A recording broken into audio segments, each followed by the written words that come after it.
Welcome to the Illogical Society, brought to you by Redacted Media and 65 Media. In today's episode, we count down the 100 greatest comedies according to the BBC.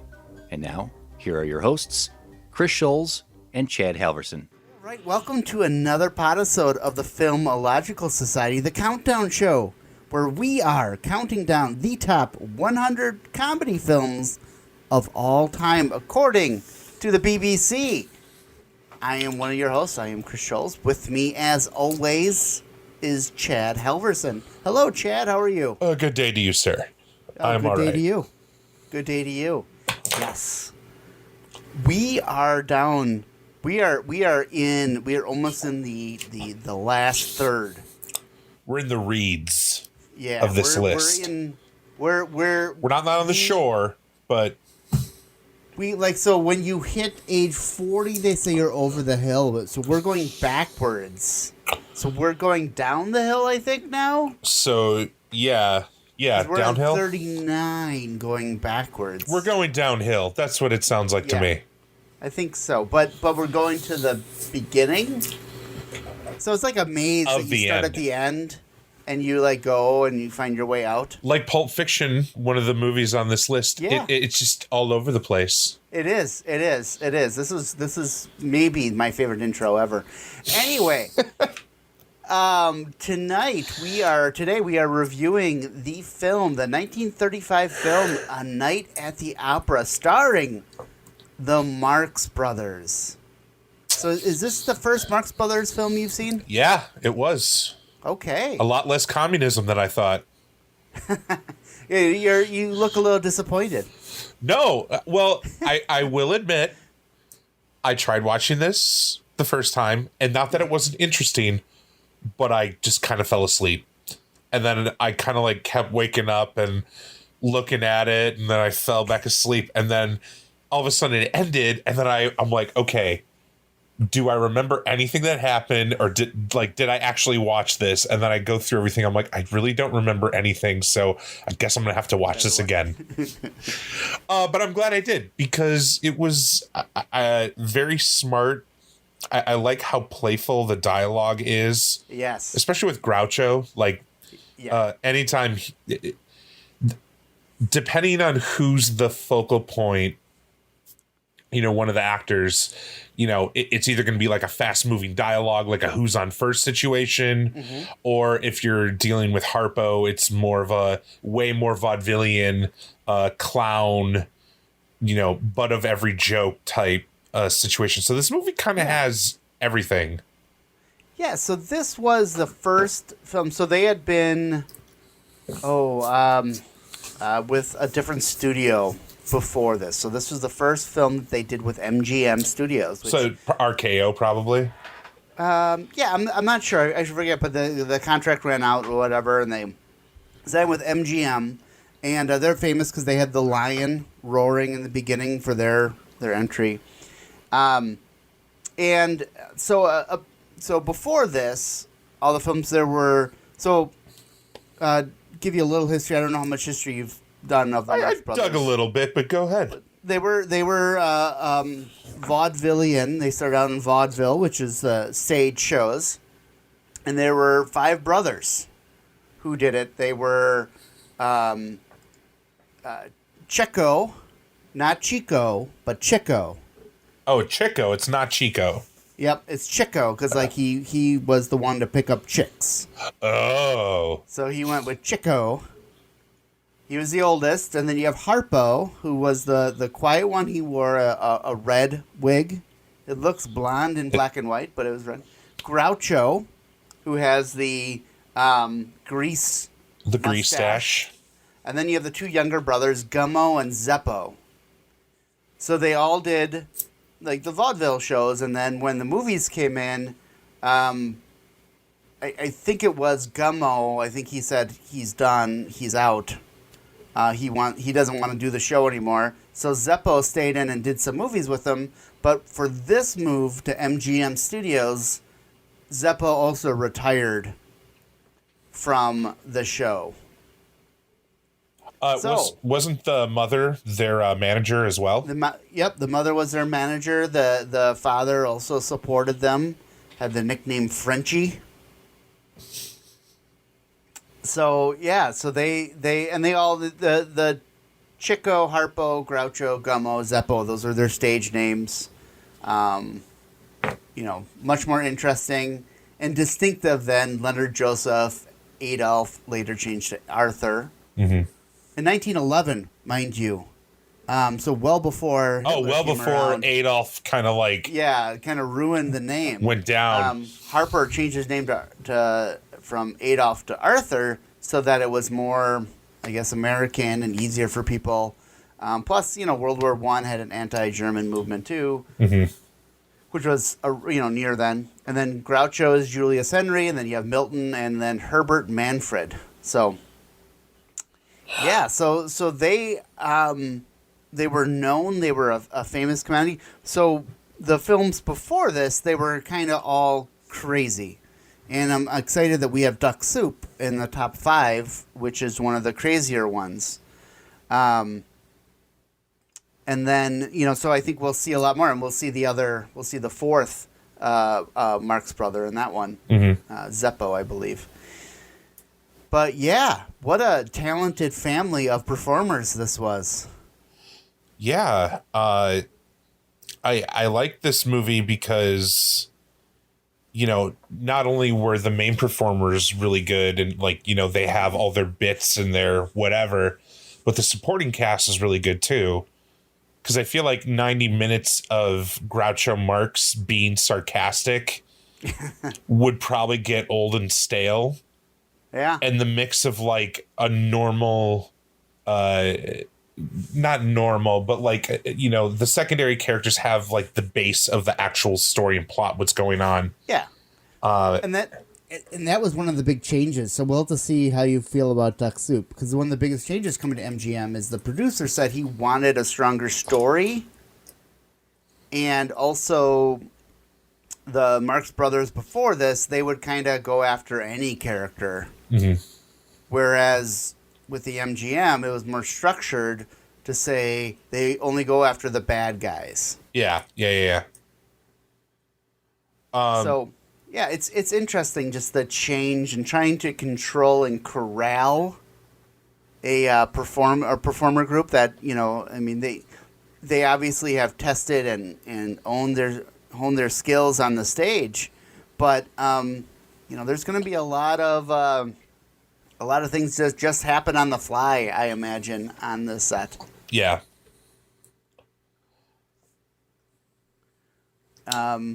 Was this your first Marx Brothers? No, movie? I have seen a few Marx Brothers films. I've seen Animal Crackers. I believe I've seen Duck Soup before, and I know I've seen parts of this before, mm-hmm. If not the whole thing.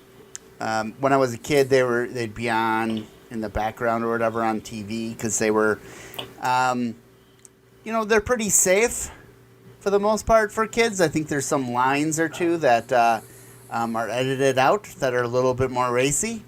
I was going to say, this movie I felt was kind of racy. Yeah, there's a couple for the lines time. in there. Yeah, for the time where I think that they're smart enough that they get some lines in that just kind of the censors just missed. Yeah. And I don't know, Groucho was kind of a horn dog when he wanted to be. Yeah. So go ahead. Sorry. I was going to say, so just to give a little bit of story of this one. On Night at the Opera, Groucho Marx plays, what is his Otis name? B. Driftwood. Otis B. Driftwood. Great name. And it starts out in Italy.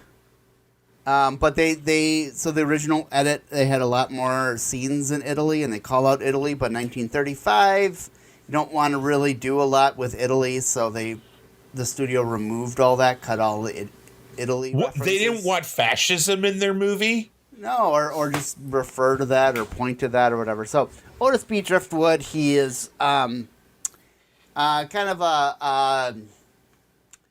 a shyster, I think would be the right term. Yeah. So he's trying to make a buck off Mrs. Claypool, played by Margaret Dumont, who's basically the foil in all their films, like the same actress. Oh, really? Yeah. At least a lot of them. But, he's trying to, get money off her and try to bring her into, the high society of New York. Mm-hmm. She's got lots of money, so she can do that. And basically to pay enough to the New York Opera that they can bring over, the world's most famous tenor. And, Harpo Marx plays Tommaso, and Chico plays Fiorello, and they kind of get mixed in, and hilarity ensues. So there's a very thin plot. Yeah, it's very thin. Basically, Chico signs over his tenor to Groucho, and Groucho thought it was the tenor that The famous one. Gottlieb wanted. Yeah.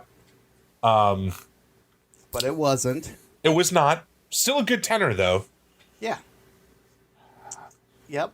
And the love interest of not of any of the Marx Brothers, but of the two tenors that are competing, played by Kitty Carlisle.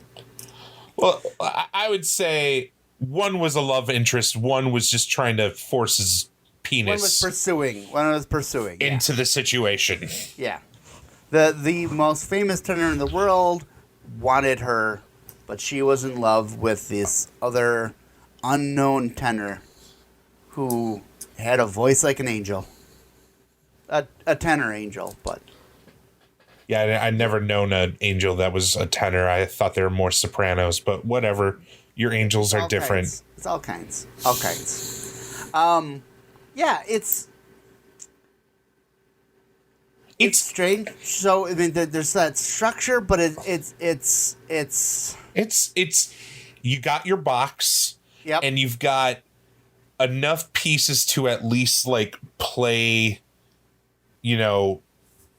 Barbies versus G.I. Joes, but you don't have all the accessories. But what you do get are a couple musical numbers. Yep. You get, like I said, Groucho's stuff.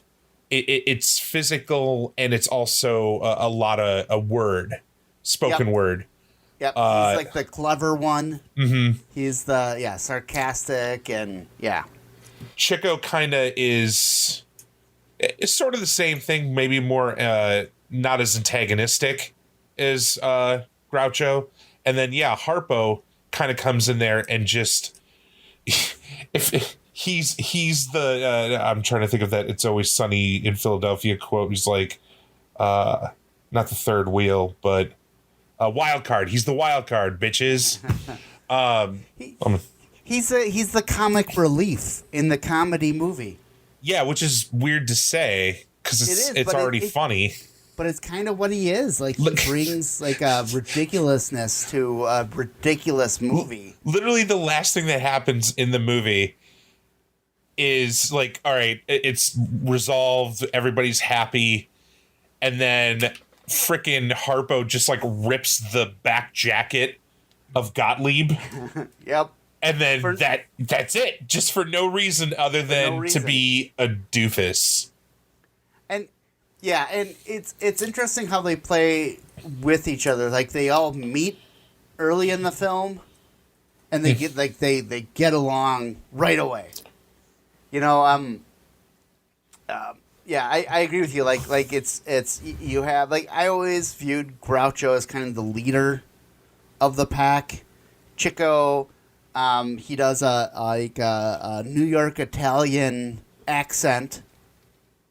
And then Harpo, for those of you who may not know the Marx Brothers, he never talks. He communicates with horns, with facial expressions. But this was also a very talented musical family. Mm-hmm. Because Harpo, as his name said, he taught himself how to play the harp. Who does that? Harp nerds.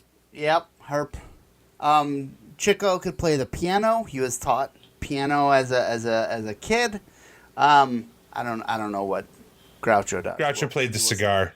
Yeah, he plays a cigar, and yeah, I mean, and Groucho has the famous like disguise thing too, where it's the glasses with the mustache. Everyone thinks, oh, that's Charlie Chaplin. No, it's Groucho. That's Groucho. And the eyebrows too, which. Yep.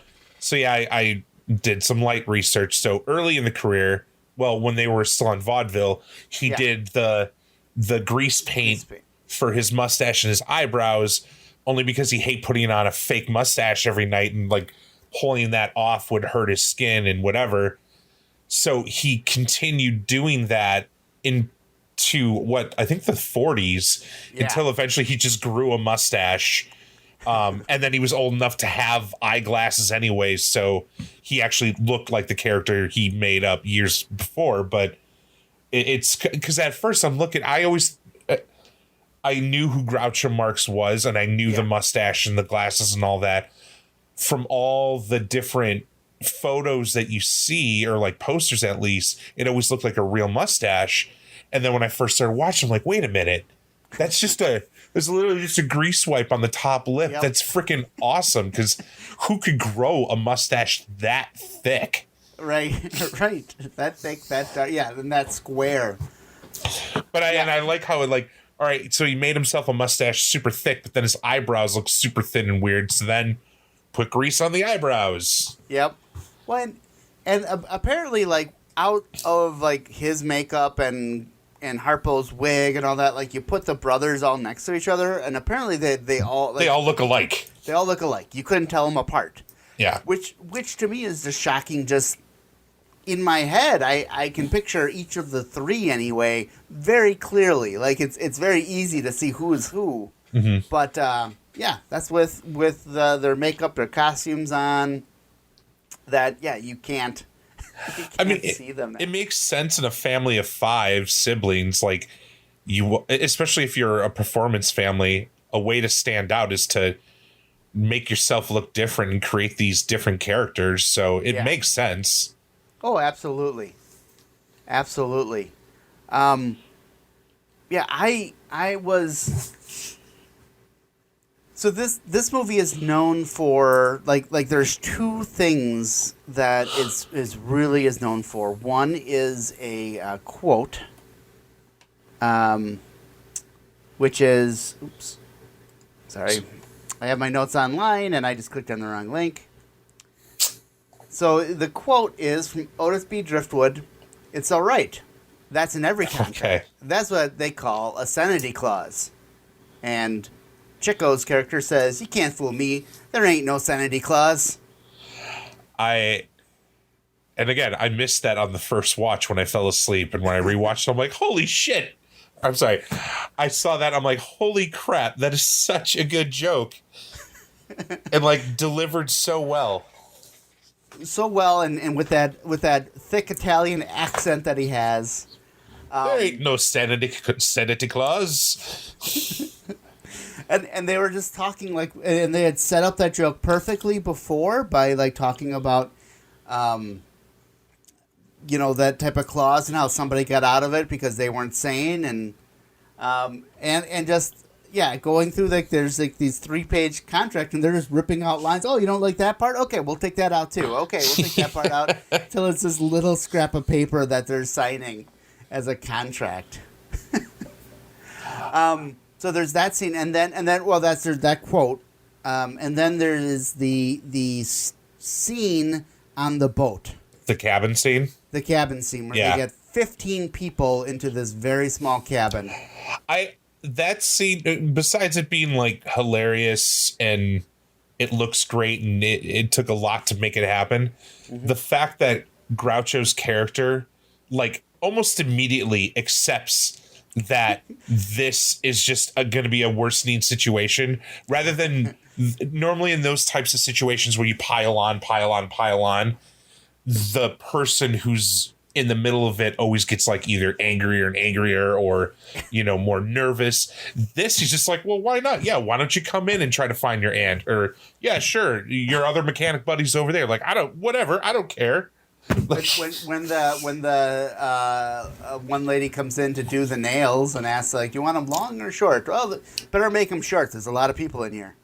Yeah. So in this scene, it's set up that Groucho. So they're in a boat going from Italy to New York. So they have the opera singers, and Groucho's going to get his money off the one woman that he's also courting for her money because he's, again, schemy. And she's got this nice first-class room. He's in third class, so it's this little closet of a room. It's like a janitor's closet. And he has this giant steam trunk that has all of his clothes. And when he opens it, or first of all, it barely fits in the room with him, the bed, and the steam trunk. Like, the three of those, like, pretty much take up the entire room. He opens up the steam trunk, and out of it falls Chico, Harpo, and then the unknown other tenor. Saying, "Oh yeah, we got rid of all your clothes so that we could fit in here." And Groucho's like, "Well, okay, you got to go because I got this woman coming," and they're like, "No, you have to feed us first." And he's like, "Okay." Oh yeah, so I forgot. There's two components to that scene that setup, because the first half of it is him ordering food. Yep. He does the juice joke, which I thought was pretty good. But basically ordering food, and then you can hear Chico saying, he keeps interjecting with two hard-boiled eggs, and then Harpo will honk, and then Grouch is like, make it 3, and then it keeps repeating. And then once that's finished, that's when, like, all these different people start coming in, where Groucho just wants to get his rocks off with his lady companion, and now everybody's just coming in to this tiny little cabin. Yep. Starts out with two people two of the maids to for dress turn the bed down service. Yep. And then 2 mechanics come in to fix a vent or a pipe in there. You have the manicurist, and then you start having all the people bringing all the food in. And it pays off then, because at the end, it's the woman, Mrs. Claypool. She opens the door, and everyone falls out of the little room. This scene has been redone so many times. I was reminded during the research, this was done in Seinfeld. When Elaine wants to order the Chinese takeout, they won't deliver it to her house, so she goes and takes over this janitor closet so that they will deliver it to her. And then Kramer and Jerry and everyone else starts coming to this little janitor's closet, where, Kramer pours vinegar or ammonia all over the place. And they all fall out of the room. But it's been created and done many times in many different ways, because it was a brilliant scene. One more thing I want to talk about that, but first, let's take a break.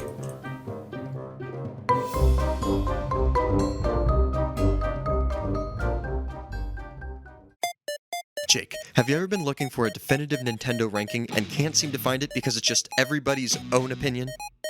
Honestly, all the time, Sam. Well, I'm looking for someone to give us the answers. Wait, you mean like a podcast made by 2 young, handsome men where they create a definitive top 5 list of all things Nintendo? Should we just do it ourselves? Yeah, that sounds fantastic. Let's give it a shot. I'm Sam. And I'm Jake. And at Top 5 Nintendo, I'm going to give you my top 5 list. And I'm going to give you my top 5 list. And then we're going to duke it out and see what the real top 5 is. Hey, this is TC. And this is Jim from the Studio Demands It podcast, Where every episode we take a demand from a hypothetical studio, which could be you, and challenge ourselves to conceptualize, pitch, and craft a film based on the stipulations or the demands we are given. We talk about movies all the time. Particularly, we complain about the choices made in the films we've seen. We're nerds like that. And, of course, like any good nerd does, we automatically assume that we could do better. Even with the demands and restrictions that clearly must have been put on by a production. So head on over to studiodemandsit.com and listen to our previous library of episodes. Our library of previous episodes. Our precious library, Jim. Our library of precious episodes. You're a pirate, Smeagol. Okay. So head on over to studiodemandsit.com to listen to our library of episodes. And submit your demand for a future episode, too. So go do that. Okay, bye. Okay, end of ad.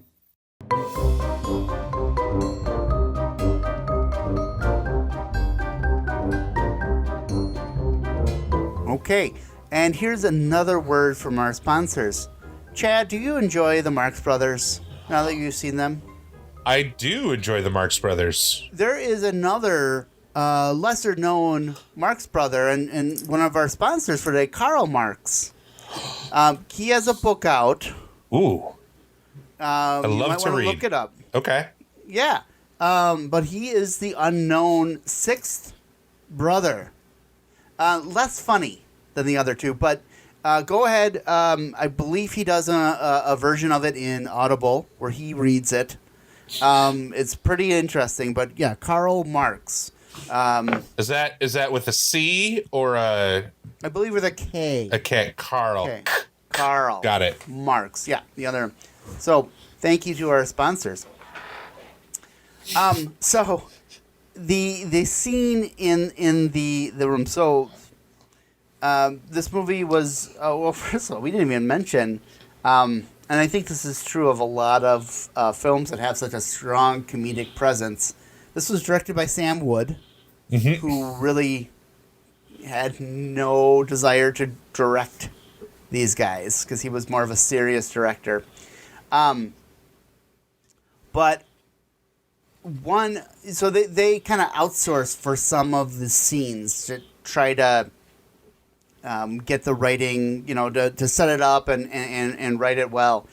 And they would often test the scenes. They would go on stage and they would still tour. But this scene in the little room in the boat, the writer of that, who I believe was George Kaufman, he was a little eccentric, to say the least. So when he had finished writing the scene, getting like all the final pieces and how everything would work, because there's a lot of coordination with this scene, he shredded it.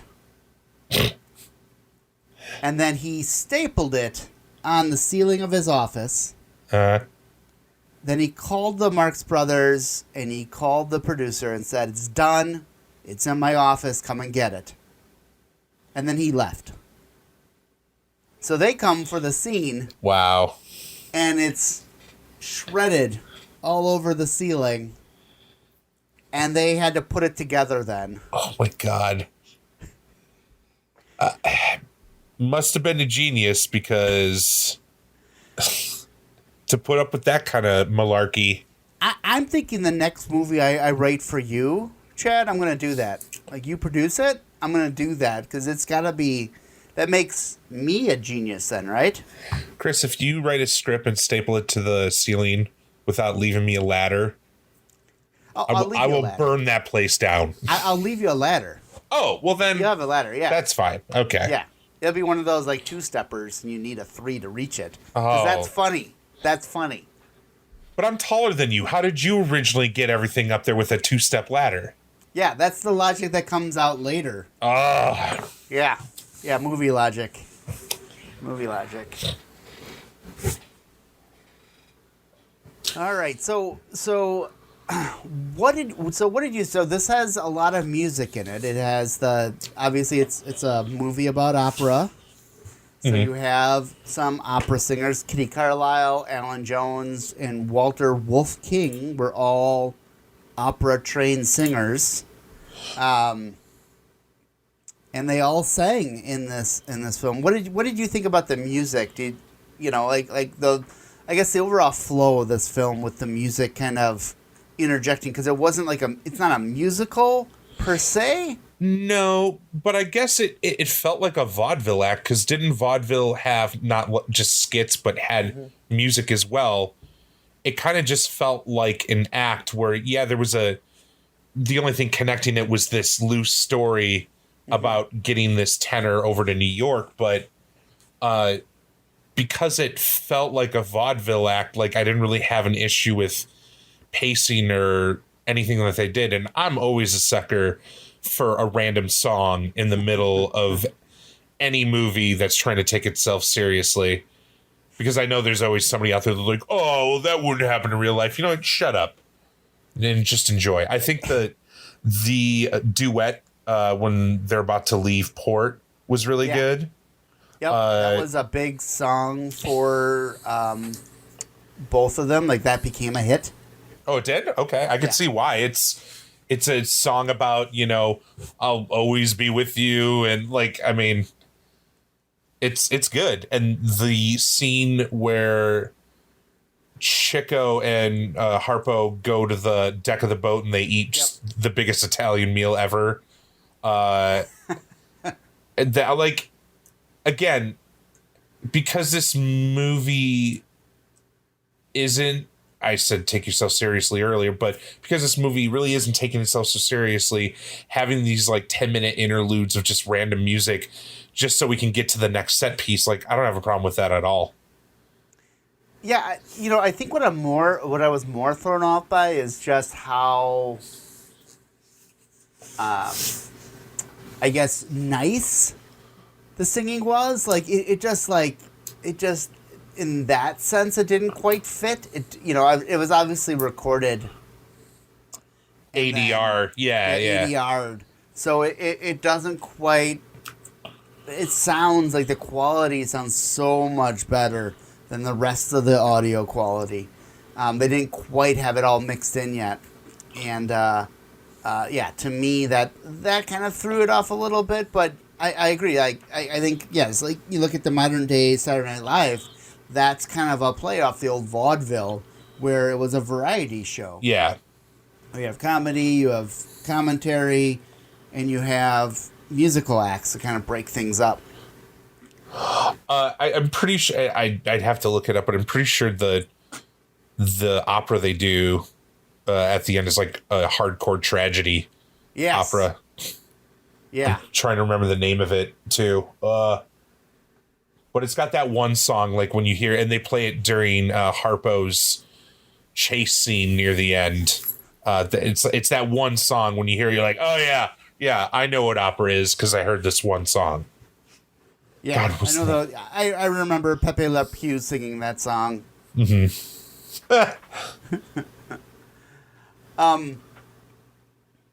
Yeah. So, I mean, there's a lot of music in here. A lot of it is opera, but there was the couple of original ones. And again, I think anytime you get a chance to play, if you have people who are talented at many things, like, again, Harpo and Chico at playing musical instruments, give them a chance to show that off. Mm-hmm. I mean, I don't know how many times you have like a harp just playing something in the middle of it. Mm-hmm. You know, like okay, like there's a harp on the boat, and just jump on and start playing it. Harpo, that is your real name.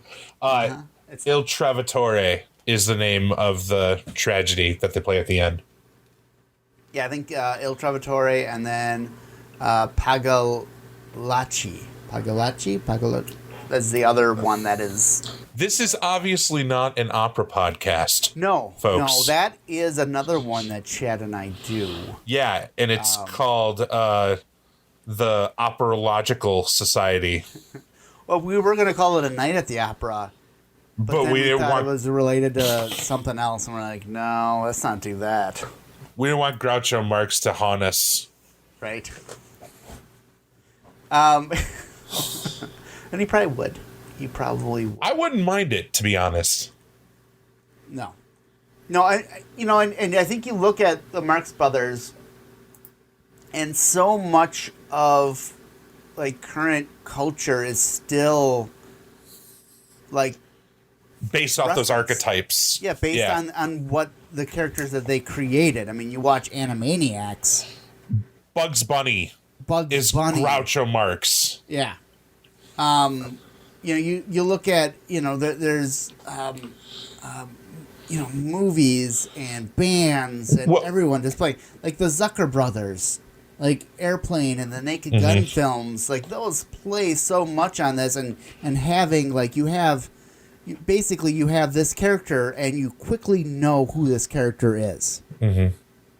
And then that actor or actress, that's who you are, and you don't veer off that at all. You just continue. There's no growth. There's no growth with these characters at all.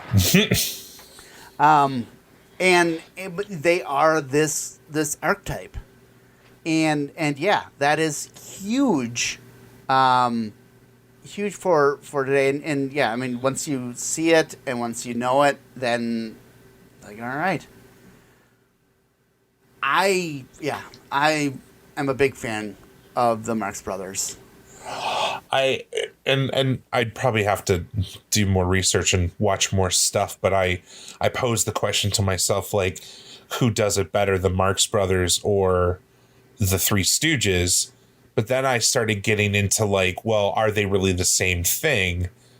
Because the Three Stooges, did they do feature lengths, or were they always just like short form? They were more shorts. Yeah, and then I'm like, okay, then I feel like that's not quite fair because you're comparing apples to oranges. But yeah, I'd say have the straight physical humor, basically.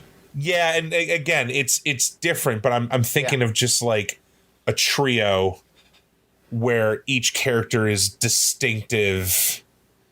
But now that I'm sounding it out and kind of fleshing it out, I feel like the Three Stooges, all three of them are basically the same person. Yeah. I mean, you have Curly, who's different.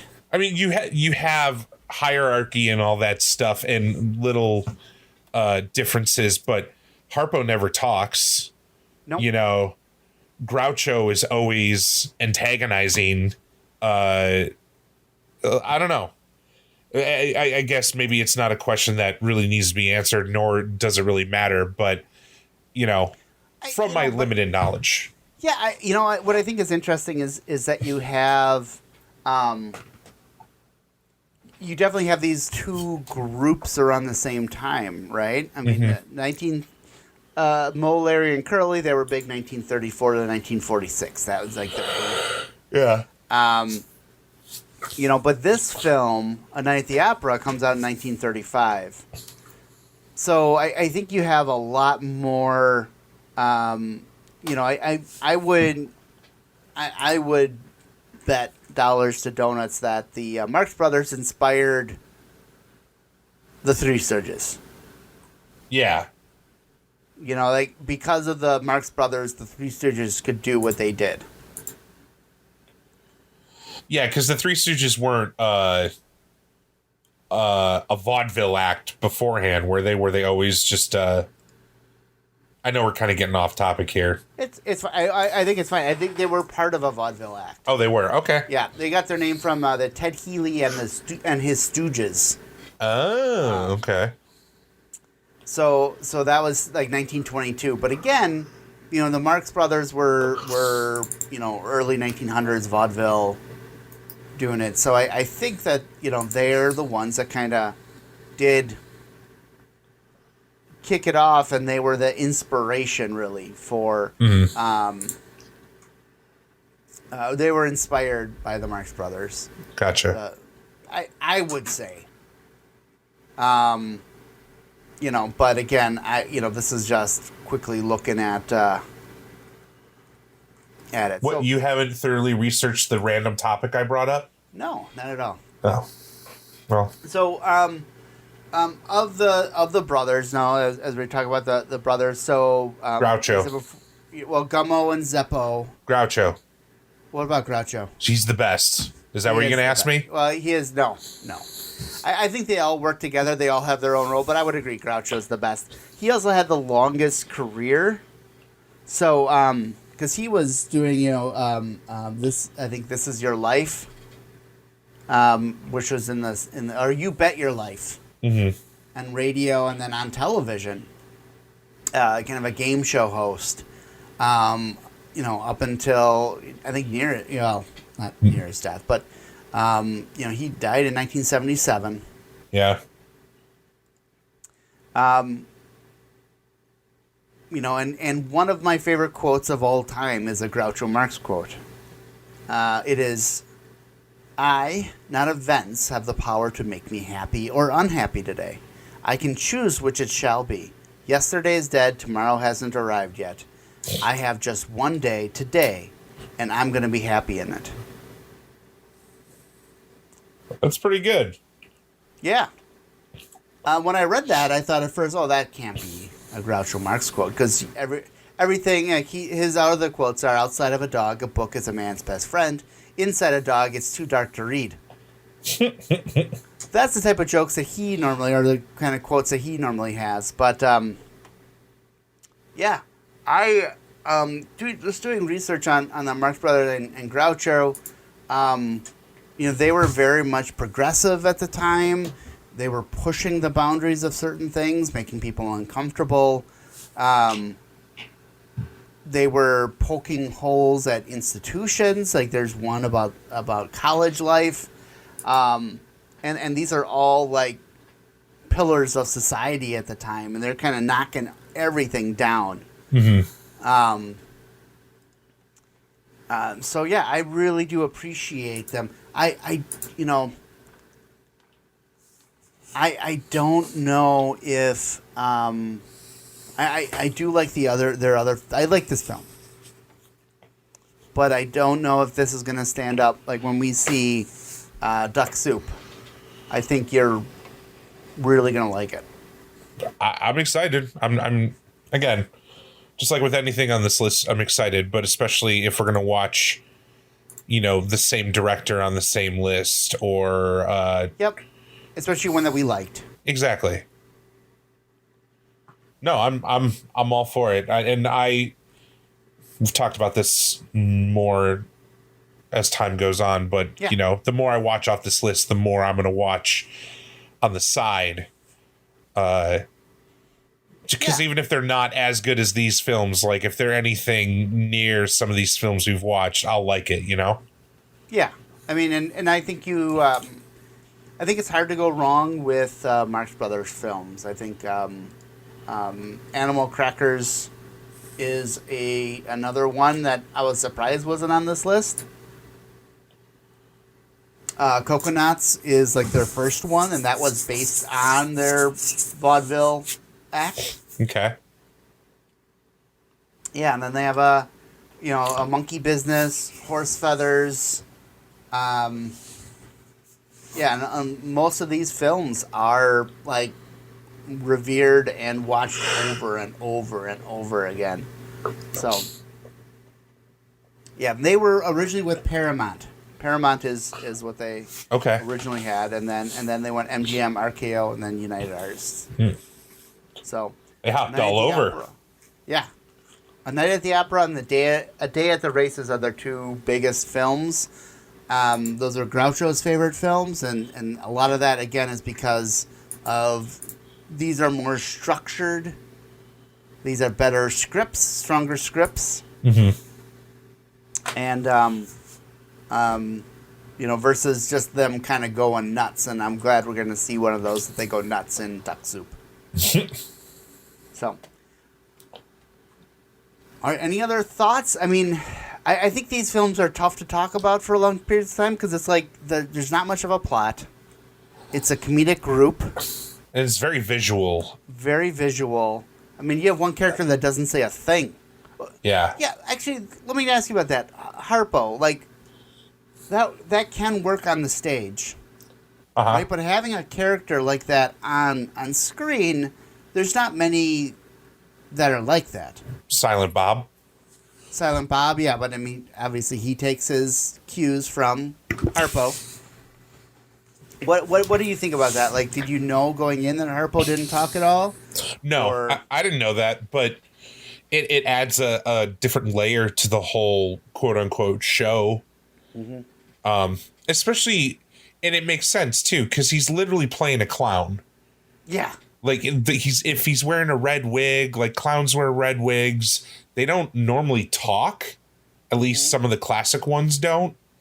So it makes sense that if he's going to be a clown, he's going to go in 110%. Yeah. Yeah, absolutely. And he's got the horns, and that's his main form of communication are horns. He's a clown. Yeah. Like the one instance in history where a clown is actually funny. Oh, man. Yeah, I think if I'm just looking, so, I have a list of, here are the people and who have the people, the artists, whatever, that have credited the Marx Brothers for what they've done.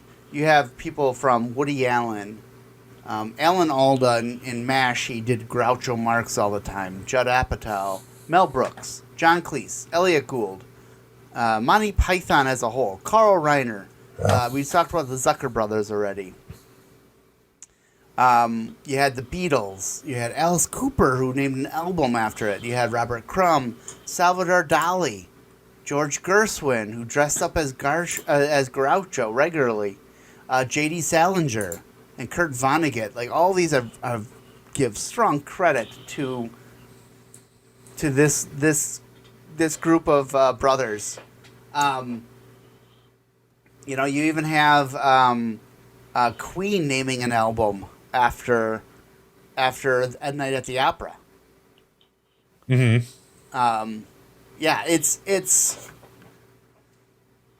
It's pretty amazing. I always like, and again, this is why we do this, right? Like, we're seeing the films that inspired a lot of what we like today. Mm-hmm. And I think this group, I'm glad we didn't, these weren't like in the 80s or whatever. This is near the top. And there's a reason for that. These are the guys. This is the group that made a lot of the people that we enjoy funny, and entertaining. Because I will say, Silent Bob is a direct link to Harpo Marx. What? Yeah. No way. Kevin Smith came up with that all on his own. All right. Any other thoughts on this film or anything you want to bring up? Talk about Chico some more? No, I feel like Chico's the weakest one. He doesn't stand out as much as the other two, but not that I hate him or want to hate on him.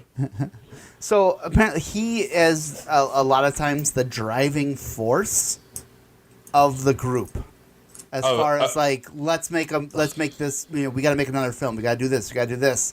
A lot of that is because he had a gambling habit. I was just going to say, sounds like a gambling habit. Yeah, so he had a gambling habit. I think Harpo, he had,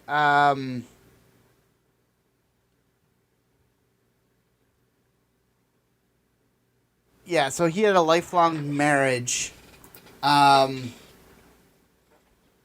he would adopt children. I think he adopted children. Harpo adopted like 6 children, I think. Yeah, like he was, and then you have Groucho was divorced 3 times, Zeppo twice, Chico once divorced. Yeah, so I mean, you just have like so many, their lives were just so different post. Like, you had Groucho that stayed in the industry. I don't believe Chico or Harpo really did, and then obviously Gummo and Zeppo didn't, but. Mm-hmm. All right. Yeah, I'm glad you enjoyed it. I'm glad you didn't make me watch a dumb movie. Yeah. Well, BBC. This is their list. That's right. I can't take credit for this list. What's coming up next? So coming up next, we're going. This is the film that I was telling you about. When we watched The Awful Truth. Uh-huh. I said, this reminds me a lot of the Philadelphia Story. So that's our next film. Director George Cukor. He's a big name director, but the Philadelphia Story, this will be our first, I believe, James Stewart film on this list. And Jimmy Stewart. Katharine Hepburn and Cary Grant? Yep. Wow. So Okay. this is a big name film. Oh, I've seen this poster, yeah. Yeah. And Cary Grant's doing his typical Cary Grant, like, Yep. Basically, yeah, the role that he made in The Awful Truth, like this is his character now, because this film came out, The Awful Truth came out in 1937, Philadelphia Story came out in 1940. So by this time, Cary Grant is a big star. He's an A-lister, but so is Jimmy Stewart, so is Katharine Hepburn. And I do believe this one was redone, possibly with Denzel Washington. I'm not sure. I don't think you're thinking of the same movie. Maybe not. Well, it's not Philadelphia. I know that. Oh, okay. Yeah, I thought it was redone, or it was talked about being redone, but maybe not. Definitely not Philadelphia. I think there was another Cary Grant film that Denzel redid, but maybe I'm wrong, and I'll edit this out or I'll change voices so you say this and not me, Okay. and that way I don't look like the idiot, right? I mean, that's the smart. That could never happen. You would never look like a complete idiot, ever. No. So yeah, I enjoyed this film. I would recommend this film. I think it's a good one. Why don't, instead of our normal ending, I'll read you 4 more Groucho Marx quotes. Sounds good. Okay. So here we go.